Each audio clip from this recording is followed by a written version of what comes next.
আজকের ভিডিওতে আমরা আলোচনা করব জেড টেক্সট ফিল্ড এবং জেড টেক্সট এরিয়া নিয়ে। তো দুটি আলাদা আলাদা জিনিস, একটি হচ্ছে জেড টেক্সট ফিল্ড যেটা হচ্ছে আপনার সিঙ্গেল লাইন ইনপুট নেবে, আর একটা হচ্ছে টেক্সট এরিয়া যেটা হচ্ছে আপনি একটি এরিয়া লাইক আপনি একটা প্যারা লিখতে পারবেন চাইলে। টেক্সট ফিল্ডে আপনি এক লাইনে বেশি কোনো লিখতে পারবেন না, টেক্সট এরিয়ার মধ্যে আপনি মাল্টিপল লাইন লিখতে পারবেন। ডিফারেন্সটা এই জায়গায়। তো আসুন আমরা যে টেক্সট এরিয়া লিখি। তো আপনারা জানেন আমার আগে ভিডিও যারা দেখছেন তারা হচ্ছে যে আমি একটি স্যাম্পল ফ্রেম বানিয়ে রাখছি, যেটার মধ্যে জাস্ট আমি একটি ফাংশন লিখবো, ফাংশনটা দিয়ে আমি অ্যাড করব। আর স্যাম্পল ফ্রেমটা আমি একটি অবজেক্ট আমার মেইন ক্লাসের মধ্যে ইয়া করে রাখছি।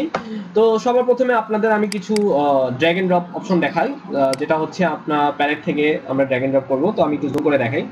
তো সবার প্রথমে আমরা আসলে টেক্সট এরিয়া আছে, টেক্সট এরিয়াটা আপনারা যখন জুম করবেন তখন হচ্ছে টেক্সট এরিয়া এরকম দেখাবে। তো আপনারা চাইলে এখানে টেক্সট এরিয়ার মধ্যে টেক্সট লিখতে পারবেন। আর আরেকটা হচ্ছে টেক্সট ফিল্ড। সো টেক্সট ফিল্ডে আপনি যখন নেবেন, টেক্সট ফিল্ডে আপনার এক লাইনে বেশি নিতে পারবেন না। তো টেক্সট ফিল্ডে আপনার যতই বড় করুন কিন্তু আপনি সবসময় একটা লাইনে ইনপুট দেবেন। তো এটা আমরা যখন ডিজাইন প্রিভিউ দেখবো, আমরা এখানে একটু ডিজাইন প্রিভিউটা অন করি। তো আপনারা দেখতে পাচ্ছেন যে টেক্সট এরিয়ার মধ্যে আমি মাল্টিপল লাইন লিখতে পারতেছি, বাট টেক্সট ফিল্ডের মধ্যে আমি এক লাইনে বেশি লিখতে পারবো না। এন্টার প্রেস করলেও আমার কোনো কাজ করছে না, আমি এন্টার প্রেস করতেছি বাট কোনো কাজ করতেছে না আমার। তো ডিজাইন পিরিয়ড আমি অফ করি, আর এই দুটো আমার এখন আপাতত দরকার নেই। এখন আমাদের মেইন ফ্রেমে যাই, আর আমি আমার জুম আউটটা করে দিই। তো মেইন ফ্রেমের মধ্যে আমরা এখন টেক্সট ফিল্ড আর টেক্সট এরিয়া লিখবো। তো সবার প্রথমে টেক্সট ফিল্ড লিখি। তো টেক্সট ফিল্ডের জন্য আমরা একটি প্রাইভেট ভয়েড ফাংশন লিখবো, যেটা হচ্ছে private void add text field. Add text ফিল্ডের মধ্যে আপনি টেক্সট ফিল্ডটা অ্যাড করবেন। তো সবার প্রথমে আপনার টেক্সট ফিল্ডে একটা অবজেক্ট বানাতে হবে অ্যাজ ইউজুয়াল। তো আপনাদের আসলে আমি কোডিংটা সিকোয়েন্সিয়ালি দেখাচ্ছি, বাট আপনারা দেখবেন যে ঘুরে ফিরে সবকিছু আসলে একই রকম। তো দেখি আমরা আসলে টেক্সট ফিল্ডে অ্যাড করি। তো সবার প্রথমে একটা যে text field equal to new যে টেক্সট ফিল্ড। ওকে। তো টেক্সট ফিল্ডে আমি ইনিশিয়ালি কোনো কিছু দিয়ে রাখলাম না। ইনিশিয়ালি আমার সব কোনো টেক্সট সেট করা থাকবে না। আপনি চাইলে ইনিশিয়ালি টেক্সট সেট করে দিতে পারেন। এখানে চাইলে এন্টার ইওর নেম, এটা টেক্সট সেট করলেন। আপনি চাইলে এখানে কনস্ট্রাক্টরের মধ্যে আর একটা দেওয়া যায়, যেটা হচ্ছে কলাম। আপনি স্পেসিফাই করে দিবেন যে কয়টা কলাম নেবে। তো ওটা আমরা পরে দেখব। এখন হচ্ছে আমার যে টেক্সট ফিল্ডে যে মেথডগুলো। তো সবার আগে আমি টেক্সট ফিল্ডটা একটা সেট বাউন্স দিয়ে দিই। Text field dot set bounds এর মধ্যে আমি কোঅর্ডিনেট দেব 200, y কোঅর্ডিনেট দিলাম 100, হাইট দিলাম 100, সরি উইডথ দিলাম 100, আর হাইট দিলাম আমি 50। দেন হচ্ছে টেক্সট ফিল্ডটাকে আমাকে কম্পোনেন্টে অ্যাড করতে হবে। এছাড়া আর কিছু করা আছে, আপনি চাইলে এখানে একটা অ্যাকশন লেসন অ্যাড করতে পারেন, যে আপনার টেক্সট ফিল্ডে যখন কাজ করবে তখন কি কাজ করবে। তো আপাতত আমরা জাস্ট টেক্সট ফিল্ডে অ্যাডই করি। টেক্সট ফিল্ডটা এখন ফ্রেমে অ্যাড করবো। তো অ্যাড টেক্সট ফিল্ড, এখন আমরা রান করে দেখি। আচ্ছা, এখানে একটু সমস্যা হচ্ছে, যেটা হচ্ছে আমি এখানে ফাংশনটা মুভ করে নিই। এটা হচ্ছে অ্যাড টেক্সট ফিল্ড হবে। এখন আমরা রান করে দেখি। আপনারা দেখতে পাচ্ছেন এখানে একটা টেক্সট ফিল্ড উঠেছে। এখানে হচ্ছে এন্টার ইওর নেম লেখা। আমি একটু জুম করে দেখাই আপনাদের এই জিনিসটা। তো দেখতে পাচ্ছেন এন্টার ইওর নেম লেখা। তো আপনি চাইলে এখানে লিখতে পারেন। তো আমি চাচ্ছি যে আমরা একটা জিনিস লিখবো, লেখার পরে আমরা এই জিনিসটা একটা কাজ করব। তো আপনি এখানে দুইটা টেক্সট ফিল্ড নেব। আমি প্রথম টেক্সট ফিল্ডে যে লেখা লিখবো সেটা আমি সেকেন্ড টেক্সট ফিল্ডে লেখাবো। তো আমি এটা করি। প্রথমে আমাকে আরেকটা টেক্সট ফিল্ড লিখতে হবে। টেক্সট ফিল্ডে এখানে হচ্ছে এক্স কোঅর্ডিনেট আমি একটু কমিয়ে দিই, কারণ আমার একটু বেশি দূরে চলে গেছে, 150 দিই। দেন সেকেন্ড টেক্সট ফিল্ডটা লেখার জন্য আমাকে জাস্ট সেম জিনিসটাই আমি কপি পেস্ট করে নিই। এখানে জাস্ট টেক্সট ফিল্ড 2 দিব, টেক্সট ফিল্ড 2, আর এখানে আমার ওয়াই কোঅর্ডিনেট আমি চেঞ্জ করে দিই, ওয়াই কোঅর্ডিনেট আমি 200 দিলাম। আর এখানে হচ্ছে আপনারা চাইলে যে টেক্সট ফিল্ড 2টা ওটাকে আপনি এডিটেবল অফ করে দিতে পারেন, যে আমার সেট টেক্সট মানে টেক্সট ফিল্ডটা এডিট করা যাবে না। তো ওটা ইজি, একটা ফাংশন আছে set text field 2 dot set editable. তো আপনারা সবকিছু কিওয়ার্ডের সাথে ম্যাচ পাবেন, সেট এডিটেবল, সেট ফোকাস। তো এটা হচ্ছে আমি পজ করলাম। তো পজ করার সাথে সাথে আমার এখানে আর এই জিনিসটা এডিট করা যাবে না। এখন হচ্ছে আমার টেক্সট ফিল্ড 1 এ একটা অ্যাকশন লিসেনার অ্যাড করতে হবে। তো অ্যাকশন লিসেনার অ্যাড করার জন্য আপনাদের আমি যেটা বলে নিই, আপনারা চাইলে যে এই ক্লাসটার মধ্যে এক্সটেন্ড যে ফ্রেম লিখছেন, এখানে আপনারা চাইলে ইমপ্লিমেন্টস অ্যাকশন লিসেনার দিতে পারেন, বা এখানে আছে অন দ্য ফ্লাইও লিখতে পারেন, যেটা আপনাদের ইচ্ছা। তো আমি এখানে অন দ্য ফ্লাই লিখি, text field dot set add action listener মধ্যে নিউ অ্যাকশন লিসেনার। আপনারা দেখতে পাচ্ছেন এখানে একটি ওভাররাইড মেথড চলে এসেছে। তো ওভাররাইড মেথডে আমার আসলে এই এক্সেপশন পার্টটা আমার আপাতত দরকার নেই, এক্সেপশন পার্টটা আমি অফ করে দিই। এখানে ওভাররাইড মেথড আমি কি করব, ওভাররাইড মেথডটার মধ্যে হচ্ছে আমাকে যে টেক্সট ফিল্ডটা আমি নিলাম, ওই টেক্সট ফিল্ডটার যে কন্টেন্টটা থাকবে ওই কন্টেন্টটাকে আমি আমার দ্বিতীয় টেক্সট ফিল্ডে দিয়ে দিব। সো টেক্সট ফিল্ড, আচ্ছা এখানে একটু সমস্যা আছে, যেটা হচ্ছে আমি আসলে মেথডের মধ্যে এটা অ্যানোনিমাস ক্লাসের মধ্যে আবার অ্যাক্সেস দিচ্ছি। তো এখানে হচ্ছে আমার কিছু মডিফিকেশন করতে হবে, যেটা হচ্ছে আমি এই দুইটা গ্লোবালি ডিক্লেয়ার করি।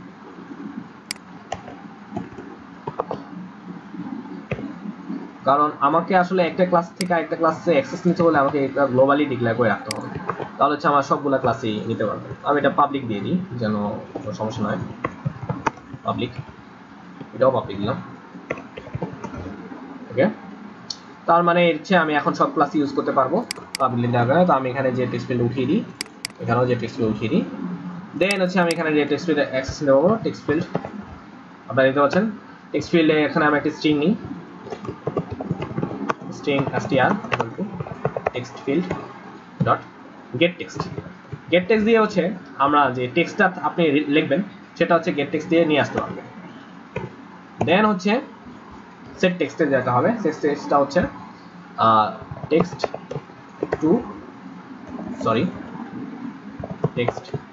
ফিল্ড টু ডট সেট টেক্সটের মধ্যে আমি str দিয়ে দিলাম, শেষ। এখন আমি রান করে দেখি, আপনারা দেখতে পাচ্ছেন এখানে আমি লিখতেছি লাইক জায়েদ ইয়াদ খান, এন্টার প্রেস করলাম এবং দেখতেছেন আপনি এখানে নতুনটাও সাইফ ইয়াদ খান লেখা উঠেছে। আপনি এখানে চাইলে অন্য কিছু লিখি কোড, আপনি দেখছেন এন্টার প্রেস করার সাথে সাথে কোড লেখা হয়েছে। তো এন্টার প্রেসে অ্যাকশন পারফর্মটা হচ্ছে এই ছিল আমাদের টেক্সট ফিল্ড। এখন আমরা টেক্সট এরিয়া লিখব। তো টেক্সট এরিয়ার জন্য আমাদের এখানে সর্বপ্রথম দুইটা টেক্সট এরিয়া আমরা লিখি, দুইটা টেক্সট এরিয়া সেম থাকবে, পাবলিক যে টেক্সট এরিয়া,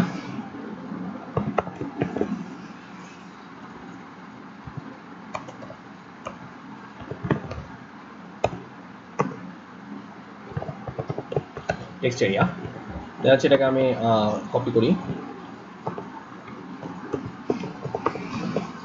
আর এটা হচ্ছে যে টেক্সট এরিয়া 2। সেম আমাদের এখানে একটা এখন ফাংশন লিখবো, যে ফাংশনটা হচ্ছে আমাদের টেক্সট এরিয়া ফাংশনটা কল করলে আমাদের টেক্সট এরিয়া একটা অ্যাড হয়ে যাবে ফ্রেমের মধ্যে। তো আমরা এখানে একটা যে টেক্সট এরিয়া ফাংশন লিখি, প্রাইভেট ভয়েড অ্যাড টেক্সট। মাঝে মাঝে চিন্তা করি আসলে এরকম কোড লিখে দরকার কি, কারণ ইভেনচুয়ালি আসলে ড্র্যাগ এন্ড ড্রপটাই বেটার। কোডটা আসলে আপনাদের জাস্ট দেখানোর জন্য, কারণ আপনারা ড্র্যাগ এন্ড ড্রপই করবেন, আমিও বলি আপনারা ড্র্যাগ এন্ড ড্রপ করেন, জাস্ট কোডটা কি হচ্ছে বেসিক আইডিয়াটা নেওয়ার জন্য। আমি আপনাদের বেসিক সম্পর্কে আর বেশি না, অল্প কয়েকটা টিউটোরিয়াল দেখাবো, দেন হচ্ছে কীভাবে একটি প্রজেক্ট দাঁড় করানো হয় সেটা আপনাদের আমি একটা প্রজেক্ট করে দেখাবো। এখানে হচ্ছে আমরা যে টেক্সট এরিয়াটা লিখেছিলাম, text area equal to new যে টেক্সট এরিয়া, দেন এখানে সেম জিনিস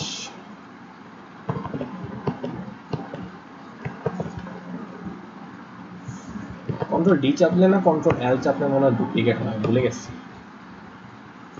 অ্যান্ড্রয়েডে আজকে আবার কন্ট্রোল ডি চাপলেই ডুপ্লিকেট হয়ে যায়। তো যে টেক্সট এরিয়া আমি দুইটা অবজেক্ট ক্রিয়েট করলাম, অবজেক্ট ক্রিয়েট করার পরে হচ্ছে আমার এখানে সেট বাউন্স দিয়ে দিতে হবে। সেট বাউন্স হচ্ছে text area dot set bounce 100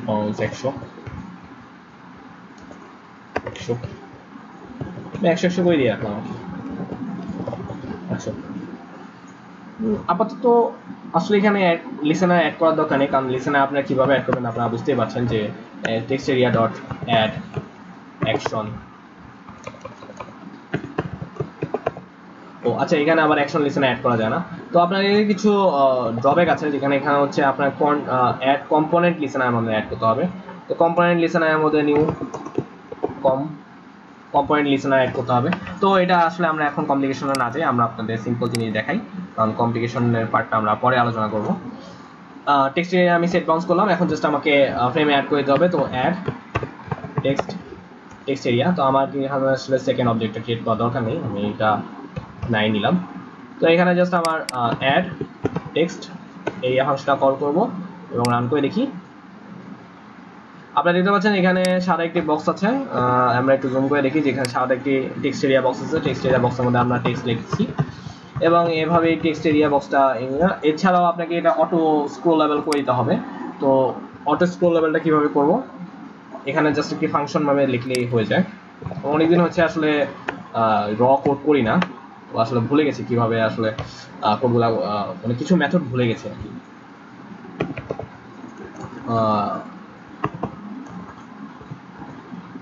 scroll two visible, আচ্ছা স্ক্রলটা আমরা আপনাদের পরবর্তীতে দেখাবো। আজকের জন্য এটুকুই, ধন্যবাদ।